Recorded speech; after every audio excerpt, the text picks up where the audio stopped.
Bickley and Marotta mornings. Arizona sports. The local sports leader. Bickley Blast.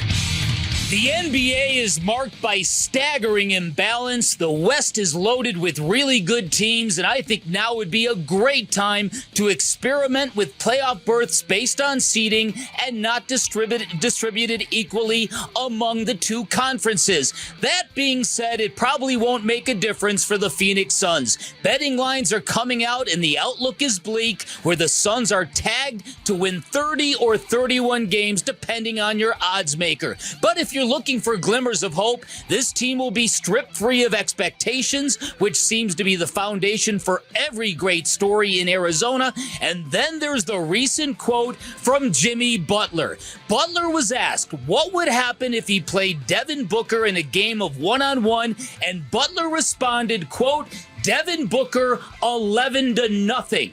Remember, Butler is one of the most competitive people on the planet, and for him to say without a hint of irony or trolling that he would not score a point on Booker, well, that has to get you excited. And I'll be honest here, I was once of the mindset that the Suns needed to trade both Booker and KD to secure any kind of promising future, but I'm glad they didn't, because in a sagging, shifting, unsettling sports market, there is nobody better to rally around than Devin Booker.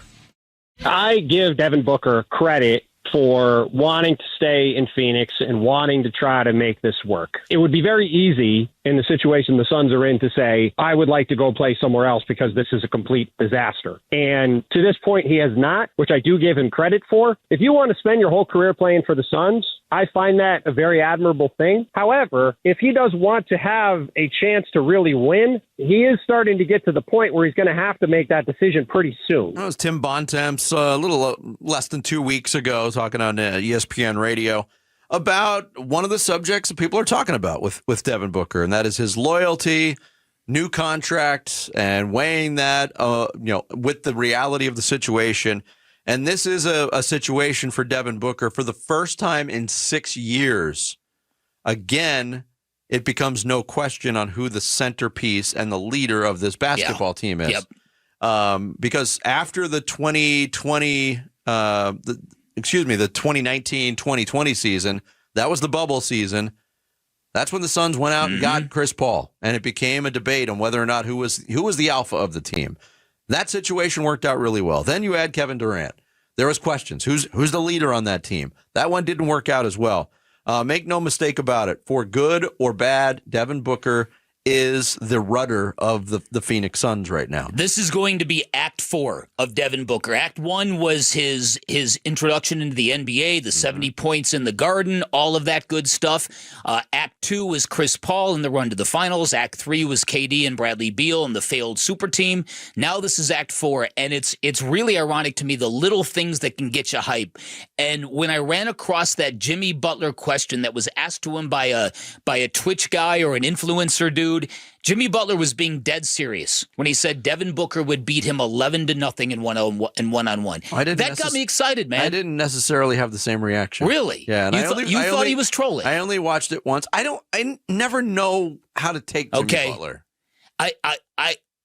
The thing that made me excited about it was the guys, after he said 11-0, the streamer said, yeah, I'm a big fan, and Jimmy Butler said, me too. And it just kind of reminded me, if a killer like Jimmy Butler sees that killer in Devin Booker, then it really kind of hammers home the point that maybe we are going to get the best of him now that it is all on him. Can you imagine if media and fans gave the same level of respect to Devin Booker that his fellow NBA players gave him? Wow. That's a good point. It's one of those rare situations where the guy, it's like, if you know, you know. It's one of those situations. Guys in the NBA respect the heck out of Devin Booker. He doesn't get the same respect from the media. No, that's a good point. That's a really good point. The respect from fellow players, though, does mean that in the next few years, the idea of players coming and wanting to play for the Suns still exists, even in a real rebuild, because they still have Devin Booker. That is true. It's a good point.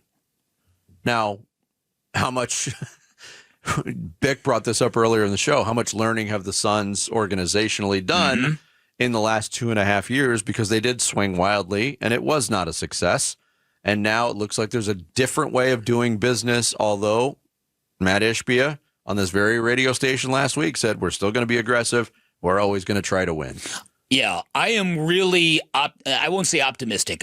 I would say I'm really excited to see what Jordan Ott, the new head coach of the Phoenix Suns, does to quicken the pace of this basketball team, because I think that's the key to unlocking the best of Devin Booker. You've got to get him in space. You've got to get him going downhill. You cannot have an offense where he gets the ball in a stagnant situation and then is easily swarmed by defensive players. You need to get him going downhill. We have seen how devastating he can be in those situations. Mm-hmm. And again, that Jimmy Butler response to me just really sparked some excitement in me. And I'm going to go back and watch it again. Yeah. All right. Okay. In terms of, we kind of had this discussion earlier, what's next? There's 2 roster spots open. The two-way spots are filled. We're still a ways away from the beginning of training camp, but there's been some speculation. Obviously, there was speculation on the Chris Paul front. There was speculation on the Marcus Smart front. He ends up in L.A. with the Lakers. Chris Paul goes to the Clippers. The name Ben Simmons keeps coming up as a possibility. A little bit of a shinier object. Ben Simmons is not nearly the player that he once was. He might seem way older than he is. He's only 29 years old. Wow.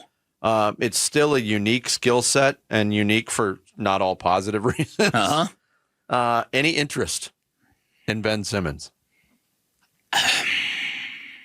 Doesn't do much for me, to be honest with you. He was a 3-time All-Star, 5 years removed from that. Mm-hmm. He's got length. He can't shoot the ball at all. A lick. He's a very good defensive player. Decent defensive player still at this point of his career. Mm-hmm. And I just don't know, he's got point guard skills in a 6'10" body, which is still somewhat intriguing. It's a commodity. Yep.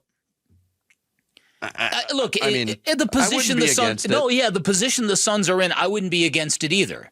I mean, again, you're looking to fill out a roster with competent basketball players, and he brings a skill set. And not only that, but Kellen, he was on with us last Friday on your last day of vacation, and he talked about something, and he's been talking about this too.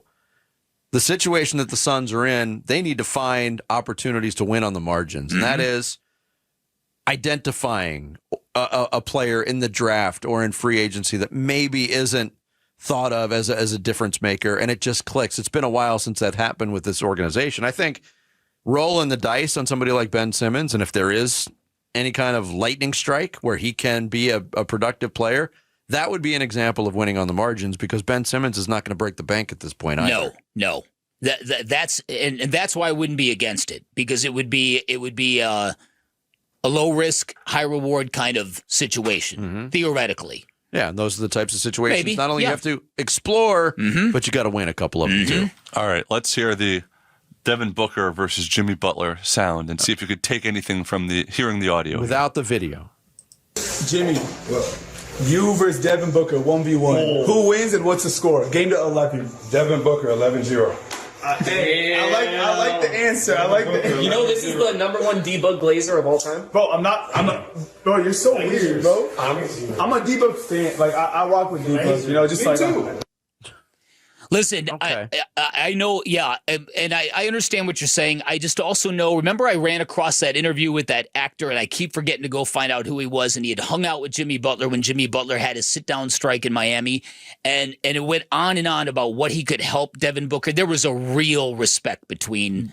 We know he wanted to come play for the Suns. And he wanted to come to play, And we all assumed it was financially motivated, but I should go back and try to track and find that interview, because... that kind of shows you his thoughts on Devin Booker as well. So that to me gets me excited, because there is a killer in Devin Booker. We've seen it. And now we need to see it again. Yeah, it needs to come back. Yep. Thanks for watching Bickley and Marotta. Click to see the latest Bickley Blast and hit the button in the middle to subscribe to Arizona Sports.